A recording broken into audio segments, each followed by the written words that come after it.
ओम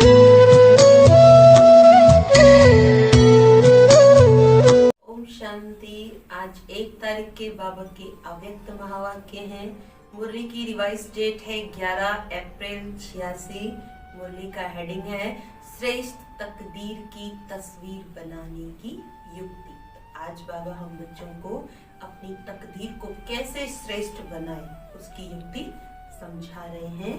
तो बाबा ने कहा, आज तकदीर बनाने वाले बाप दादा सभी बच्चों की श्रेष्ठ तकदीर की तस्वीर देख रहे हैं। तकदीरवान सभी बने हैं, लेकिन हर एक के तकदीर के तस्वीर की झलक अपनी अपनी है। जैसे कोई भी तस्वीर बनाने वाले तस्वीर बनाते हैं तो कोई तस्वीर हजारों रुपए के दाम की अमूल्य होती है, कोई साधारण भी होती है। यहाँ बाप दादा द्वारा मिले हुए भाग्य को, तकदीर को तस्वीर में लाना अर्थात प्रैक्टिकल जीवन में लाना है। इसमें अंतर हो जाता है। बाबा के द्वारा जो तकदीर मिली, भाग्य मिला, उस भाग्य को प्रैक्टिकल में लाने में अंतर हो जाता। बाबा कहते, तकदीर बनाने वाले ने एक ही समय और एक ने ही सभी को तकदीर बांटी, लेकिन तकदीर को तस्वीर में लाने वाली हर आत्मा भिन्न भिन्न होने के कारण जो तस्वीर बनाई है उसमें नंबरवार दिखाई दे रहे हैं। तकदीर बांटने वाले ने तो सबको एक जैसी तकदीर दी, लेकिन लेने वाले, तकदीर की तस्वीर को उतारने वाले बच्चे अलग अलग, तो सबका भिन्न भिन्न दिखाई दिया। कोई भी तस्वीर की विशेषता नयन और मुस्कुराहट होती है।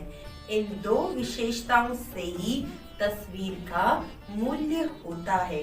तो यहाँ भी तकदीर के तस्वीर की यही दो विशेषताएं हैं। नयन अर्थात रूहानी, विश्व कल्याणी, रहमदिल, परोपकारी दृष्टि। अगर दृष्टि में ये विशेषताएं हैं तो भाग्य की तस्वीर श्रेष्ठ है।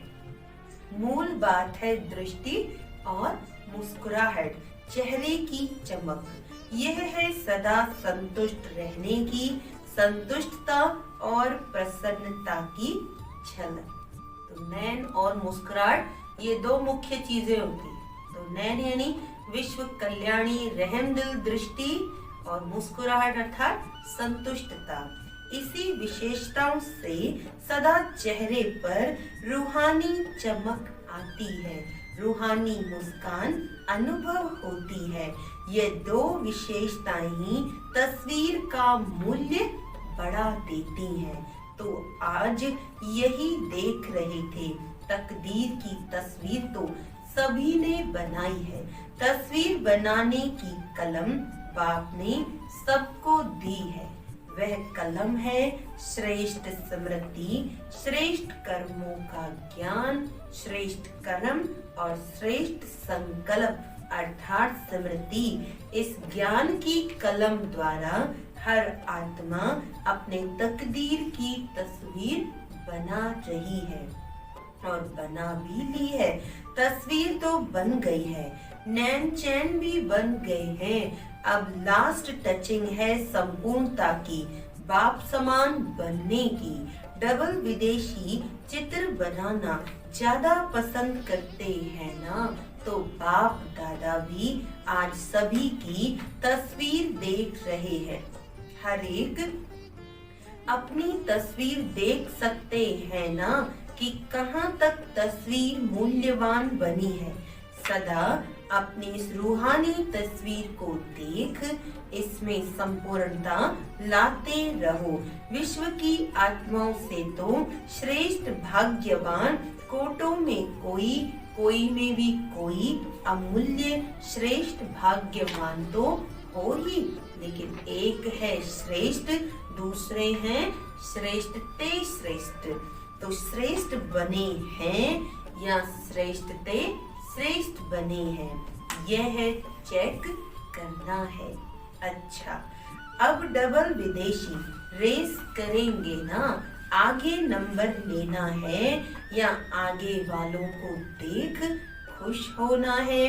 देख देख खुश होना भी आवश्यक है, लेकिन स्वयं पीछे होकर नहीं देखो, साथ साथ होते दूसरों को भी देख हर्षित हो चलो। स्वयं भी आगे बढ़ो और पीछे वालों को भी आगे बढ़ाओ। इसी को ही कहते हैं परोपकारी। यह परोपकारी बनना इसकी विशेषता है। स्वार्थ भाव से सदा मुक्त रहना। हर परिस्थिति में, हर कार्य में, हर सहयोगी संगठन में जितना निस्वार्थपन होगा उतना ही परोपकारी होंगे।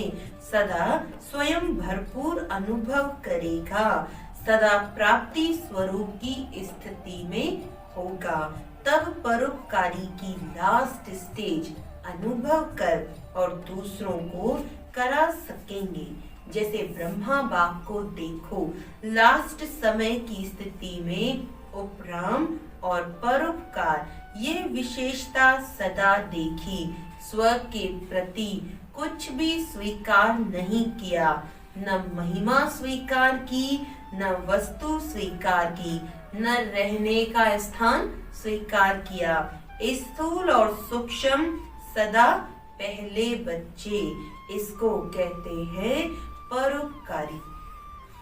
यही संपन्नता की, संपूर्णता की निशानी है। समझा? मुरलियां तो बहुत सुनी, अब मुरलीधर बन सदा नाचते और नचाते रहना है। मुरली से सांप के विष को भी समाप्त कर लेते हैं। तो ऐसे मुरलीधर हो जो किसी का कितना भी कड़वा स्वभाव संस्कार हो उसको भी वश कर दें, अर्थात उससे मुक्त कर नचा दें, हर्षित बना दें। अभी ये रिजल्ट देखेंगे कि कौन कौन ऐसे योग्य मुरलीधर बनते हैं। मुरली से भी प्यार है, मुरलीधर से भी प्यार है, लेकिन प्यार का सबूत है जो मुरलीधर की हर बच्चे प्रति आशा है वह प्रैक्टिकल में दिखाना। प्यार की निशानी है जो कहा वो करके दिखाना। ऐसे मास्टर मुरलीधर होना बनना ही है। अब नहीं बनेंगे तो कब बनेंगे? करेंगे ये ख्याल नहीं करो, करना ही है। हर एक यही सोचे कि हम नहीं करेंगे तो कौन करेगा? हमको करना ही है, बनना ही है। कल्प की बाजी जीतनी ही है, पूरे कल्प की बात है। तो फर्स्ट डिवीजन में आना है, ये दृढ़ता धारण करनी है। कोई नई बात कर रहे हो क्या? कितना बार की हुई बात को सिर्फ लकीर के ऊपर लकीर खींच रहे हो। ड्रामा की लकीर खींची हुई है, नई लकीर भी नहीं लगा रहे हो जो सोचो कि पता नहीं सीधी होगी या नहीं। कल्प कल्प की बनी हुई प्रारब्ध को सिर्फ बनाते हो क्योंकि कर्मों के फल का हिसाब है। बाकी नई बात क्या है? ये तो बहुत पुरानी है, हुई पड़ी है। यह है अटल निश्चय, इसको दृढ़ता कहते हैं, इसको तपस्वी मूर्त कहते हैं। हर संकल्प में दृढ़ता माना तपस्या। अच्छा, बाप दादा हाईएस्ट होस्ट भी है और गोल्डन गेस्ट भी है। होस्ट बनकर भी मिलते हैं, गेस्ट बनकर आते हैं, लेकिन गोल्डन गेस्ट हैं। चमकीला है ना? गेस्ट तो बहुत देखे लेकिन गोल्डन गेस्ट नहीं देखा। जैसे चीफ गेस्ट को बुलाते हो तो वे थैंक्स देते हैं, तो ब्रह्मा बाप ने भी होस्ट बन इशारे दिए और गेस्ट बन सबको मुबारक दे रहे हैं। जिन्होंने पूरी सीजन में सेवा की उन सबको गोल्डन गेस्ट के रूप में बधाई दे रहे हैं। सबसे पहली मुबारक किसको? निमित्त दादियों को। बाप दादा निर्विघ्न सेवा के समाप्ति की मुबारक दे रहे हैं। मधुबन निवासियों को भी निर्विघ्न हर्षित बन मेहमान निवाजी करने की विशेष मुबारक दे रहे हैं।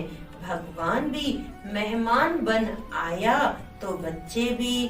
जिसके घर में भगवान मेहमान बनकर आए वे कितने भाग्यशाली हैं। रथ को भी मुबारक है क्योंकि ये पाठ बजाना भी कोई कम बात नहीं। इतनी शक्तियों को इतना समय प्रवेश होने पर धारण करना यह भी विशेष पाठ है। लेकिन ये समाने की शक्ति का फल आप सबको मिल रहा है। तो समाने की शक्ति की विशेषता से बाप दादा की शक्तियों को समाना यह भी विशेष पाठ कहो या गुण कहो तो सभी सेवाधारियों में यह भी सेवा का पाठ बचाने वाली निर्विघ्न रही। इसके लिए मुबारक हो और पद्मा पदम थैंक्स। डबल विदेशियों को भी डबल थैंक्स क्योंकि डबल विदेशियों ने मधुबन की शोभा कितनी अच्छी कर दी। ब्राह्मण परिवार के श्रृंगार डबल विदेशी हैं। ब्राह्मण परिवार में देश वालों के साथ विदेशी भी हैं तो पुरुषार्थ की भी मुबारक और ब्राह्मण परिवार का श्रृंगार बनने की भी मुबारक। मधुबन परिवार की विशेष सौगात हो इसीलिए डबल विदेशियों को डबल मुबारक दे रहे हैं। चाहे कहाँ भी हैं, सामने तो थोड़े हैं लेकिन चारों ओर के भारतवासी बच्चों को और डबल विदेशी बच्चों को बड़ी दिल से मुबारक दे रहे हैं। हर एक ने बहुत अच्छा पाठ बजाया। अब सिर्फ एक बात रही है सम्मान और संपूर्णता की। दादियाँ भी अच्छी मेहनत करती। बाप दादा दोनों का पाठ साकार में बजा रही हैं। इसीलिए बाप दादा दिल से स्नेह के साथ मुबारक देते हैं। सबने बहुत अच्छा पाठ बजाया। ऑलराउंड बन सब सेवाधारी चाहे छोटी सी साधारण सेवा है लेकिन वह भी महान है। हरेक ने अपना भी जमा भी किया और पुण्य भी किया। सभी देश विदेश के बच्चों के पहुंचने की भी विशेषता मुबारक योग्य है। सब महारथियों ने मिलकर सेवा का श्रेष्ठ संकल्प प्रैक्टिकल में लाया और लाते ही रहेंगे। सेवा में जो निमित्त है उन्हों को भी तकलीफ नहीं देनी चाहिए। अपने अलबेलेपन से किसी को मेहनत नहीं करानी चाहिए। अपनी वस्तुओं को संभालना यह भी नॉलेज है। याद है ना ब्रह्मा बाप क्या कहते थे? रुमाल खोया तो कभी खुद को भी खो देगा। हर कर्म में श्रेष्ठ और सफल रहना इसको कहते हैं नॉलेजफुल। शरीर की भी नॉलेज, आत्मा की भी नॉलेज, दोनों नॉलेज हर कर्म में चाहिए। शरीर के बीमारी की भी नॉलेज चाहिए। मेरा शरीर किस विधि से ठीक चल सकता है ऐसे नहीं। आत्मा तो शक्तिशाली है, शरीर कैसा भी है। शरीर ठीक नहीं होगा तो योग भी नहीं लगेगा, फिर शरीर अपनी तरफ खींचता है। इसीलिए नॉलेजफुल में ये सब नॉलेज आ जाती है। अच्छा, फिर बाबा ने कुछ कुमारियों का समर्पण समारोह बाप दादा के सामने हुआ। बाबा ने कहा, बाप दादा सभी विशेष आत्माओं को बहुत सुंदर सजा सजाया देख रहे हैं। दिव्य गुणों का श्रृंगार कितना बढ़िया सभी को शोभनिक बना रहा है। लाइट का ताज कितना सुंदर चमक रहा है। बाप दादा अविनाशी श्रृंगारी हुई सूरतों को देख रहे हैं। बाप दादा को बच्चों का ये उमंग उत्साह का संकल्प देख खुशी होती है। बाप दादा ने सभी को सदा के लिए पसंद कर लिया। आपने भी पक्का पसंद कर लिया है ना? दृढ़ संकल्प का हथियाला बंध गया। बाप दादा के पास हरेक के दिल के स्नेह का संकल्प सबसे जल्दी पहुंचता है। अभी संकल्प में भी ये श्रेष्ठ बंधन ढीला नहीं होगा। इतना पक्का बांधा है ना, कितने जन्मों का वायदा किया। ये ब्रह्मा बाप के साथ सदा संबंध में आने का पक्का वायदा है और गारंटी है कि सदा भिन्न नाम रूप संबंध में 21 जन्म तक तो साथ रहेंगे ही। तो कितनी खुशी है। हिसाब कर सकते हो? इसका हिसाब निकालने वाला कोई नहीं निकला है। अभी ऐसे ही सदा सजे सजाए रहना, सदा ताजदारी रहना और सदा खुशी में हंसते गाते रूहानी मौज में रहना। आप सभी ने दृढ़ संकल्प किया ना कि कदम कदम पर रखने वाले बनेंगे। वे तो स्थूल पांव के ऊपर पांव रखती है, लेकिन आप सभी संकल्प रूपी कदम पर कदम रखने वाले। जो बाप का संकल्प वे बच्चों का संकल्प। ऐसा संकल्प किया एक कदम भी बाप के कदम के सिवाय यहाँ वहाँ न हो।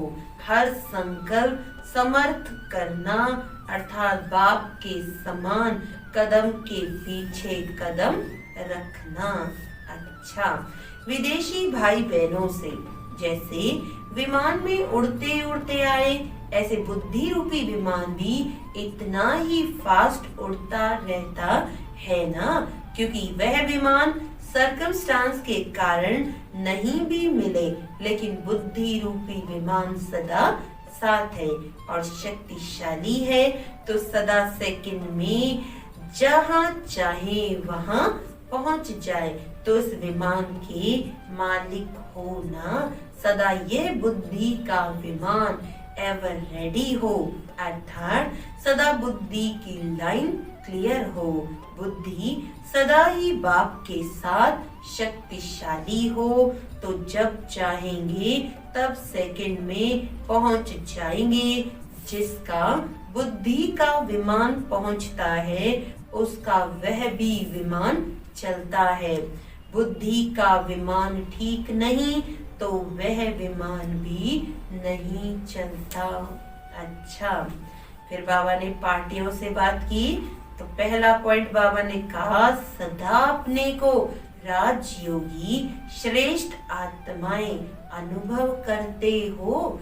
राजयोगी यानी सर्व कर्मेंद्रिय के राजा, राजा बन कर्मेंद्रियों को चलाने वाले, न कि कर्मेंद्रियों के वश चलने वाले। तो जो कर्मेंद्रियों के वश चलने वाले हैं उनको प्रजा योगी कहेंगे, राजयोगी नहीं। जब ज्ञान मिल गया ये कर्मेंद्रियां मेरे कर्मचारी हैं, मैं मालिक हूँ, तो मालिक कभी सेवाधारियों के वश नहीं हो सकता। कितना भी प्रयत्न करें, लेकिन राजयोगी आत्माएं सदा श्रेष्ठ रहेंगी। सदा राज्य करने के संस्कार अभी राजयोगी जीवन में भरने हैं। कुछ भी हो जाए ये टाइटल अपना सदा याद रखना कि मैं राजयोगी हूँ। सर्वशक्तिवान का बल है, भरोसा है, तो सफलता अधिकार रूप में मिल जाती है। अधिकार सहज प्राप्त होता है, मुश्किल नहीं होता। सर्व शक्तियों के अधिकार से हर कार्य सफल हुआ ही पड़ा है। सदा फख्र रहे कि मैं दिल तख्त नशीन आत्मा हूँ। ये फख्र अनेक फिक्रों से पार करा देता है। फख्र नहीं तो फिक्र ही फिक्र है। तो सदा फख्र में रह वरदानी बन, वरदान बांटते चलो। स्वयं संपन्न बन, औरों को संपन्न बनाना है। औरों को बनाना अर्थात स्वर्ग के सीट का सर्टिफिकेट देते हो। कागज का सर्टिफिकेट नहीं, अधिकार का। अच्छा, फिर दूसरे पॉइंट पे बाबा ने बताया हर कदम में पद्मों की कमाई जमा करने वाले अखुट खजाने के मालिक बन गए।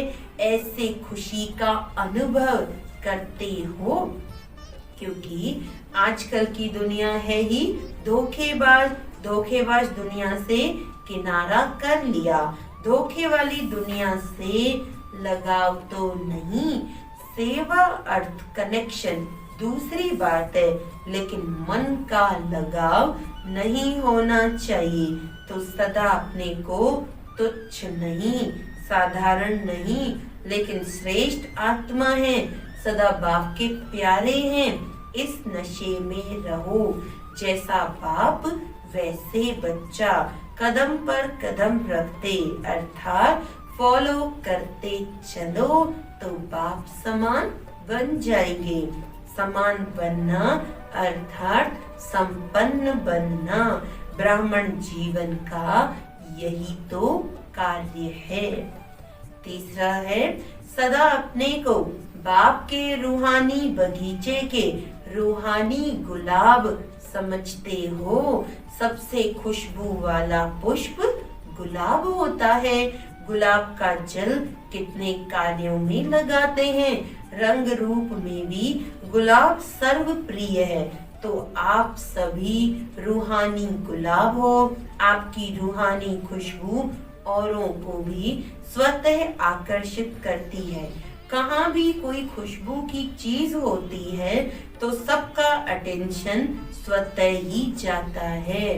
तो आप रूहानी गुलाबों की खुशबू विश्व को आकर्षित करने वाली है, क्योंकि विश्व को इस रूहानी खुशबू की आवश्यकता है। इसीलिए सदा स्मृति रहे कि मैं अविनाशी बगीचे का अविनाशी गुलाब हूँ। कभी मुरझाने वाला नहीं, सदा खिला हुआ। ऐसे खिले हुए रूहानी गुलाब सदा सेवा में स्वतः ही निमित्त बन जाते हैं। याद की, शक्तियों की, गुणों की यह सब खुशबू सबको देते रहो। स्वयं बाप ने आकर आप फूलों को तैयार किया है, तो कितने सिकीलते हो। तो बाबा ने कितना बच्चों को नशा चढ़ाया कि कितने सिकीलते विशेष है। अच्छा, मीठे मीठे सिकीलते बच्चों प्रति माता पिता बाप दादा का याद प्यार और गुड मॉर्निंग। रूहानी बाप की रूहानी बच्चों को नमस्ते। हम रूहानी बच्चों की रूहानी बाप दादा को याद प्यार गुड मॉर्निंग, नमस्ते नमस्ते नमस्ते जी। तो ये आज हमने मीठी बाबा की मुरली सुनी। बाबा ने कहा अपनी श्रेष्ठ तकदीर की तस्वीर हमें स्वयं को बनानी है। तकदीर तो बाबा ने दी, लेकिन उस तकदीर की तस्वीर को उतारना, ऐसा बनना वो हमारे ऊपर है। तो हमें श्रेष्ठ ते श्रेष्ठ बनना है। वरदान है न्यारे और प्यारे बनने का। राज जानकर राजी रहने वाले राजयुक्त भव। जो बच्चे प्रवृत्ति में रहते न्यारे और प्यारे बनने का राज जानते हैं, वे सदा स्वयं भी स्वयं से राजी रहते हैं, प्रवृत्ति को भी राजी रखते हैं। साथ साथ सच्ची दिल होने के कारण साहिब भी सदैव उन पर राजी रहता है। ऐसे राजी रहने वाले राजयुक्त बच्चों को अपने प्रति व अन्य किसी के प्रति किसी को काजी बनाने की जरूरत नहीं, क्योंकि वे अपना फैसला अपने आप कर लेते हैं। इसीलिए उन्हें किसी की काजी, वकील या जज बनाने की जरूरत ही नहीं। स्लोगन है, सेवा से जो दुआएं मिलती हैं, सेवा से जो दुआएं मिलती हैं वे दुआएं ही तंदुरुस्ती का आधार है। ये दुआएं हमारे तन और मन को स्वस्थ रखती हैं। अच्छा, ओम शांति।